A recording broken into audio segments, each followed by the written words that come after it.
Hey guys, I'm doing an update video on another test I did yesterday. So I'm going to go over the warm-up that I did, the workout, and what I learned from it. So yesterday I did my 5-minute power test, which is the maximum amount of power that I can sustain for 5 minutes. So it works my high-end aerobic system.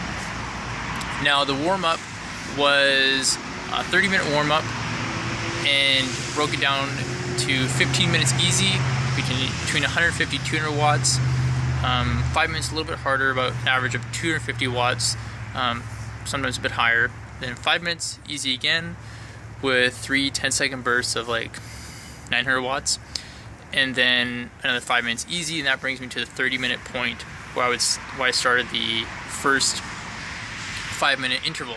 So these are very difficult, and they work my high-end aerobic system, and if I'm able to precisely stay in that power zone. So ideally not, into the upper 400s, because that would work my anaerobic system, which just zaps my legs and affects my aerobic system. So so we did 2 of those 5-minute intervals, and the first one I couldn't see the watts that I was doing through the whole time. It did keep track of them, but the light kept on cutting out, so I kept on having to go back, so that there was more fluctuations, and I didn't end up seeing what I was averaging for that first interval until the workout was done and I looked on my Garmin. For the second one, I averaged 355 watts, which was pretty good, and I was quite happy with it. I didn't know how the first one went, but for that amount of watts for the second interval, I was still pretty happy. And for that second one, I was able to keep the light on through the whole thing, so I could more precisely focus on the right training zone without much fluctuations.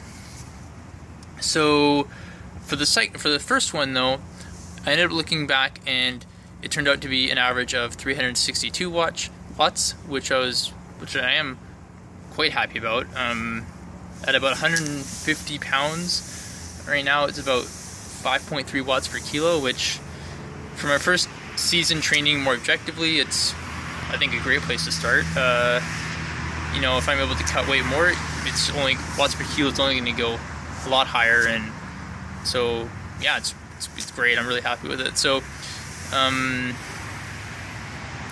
do another video. Let's see here. So then I did 2 of those. It was at nighttime. I met with a friend at 4 p.m. and we ended up finishing in the dark. For the cool down after the 2 of those intervals, it started raining, unfortunately, but it wasn't so bad. It was at the end of it. So the cool down was about 30 minutes long, and it's just tweedling along and about under 200 watts. So what did I learn from this workout? Well, I had about a smoothie about a little over 2 hours before the workout, so my stomach was fairly empty, and I didn't have a lot weighing me down. And I think that's a huge key thing when you're doing a high intensity workout, especially one that is aerobic, because you want your full lung capacity to be able to take in oxygen.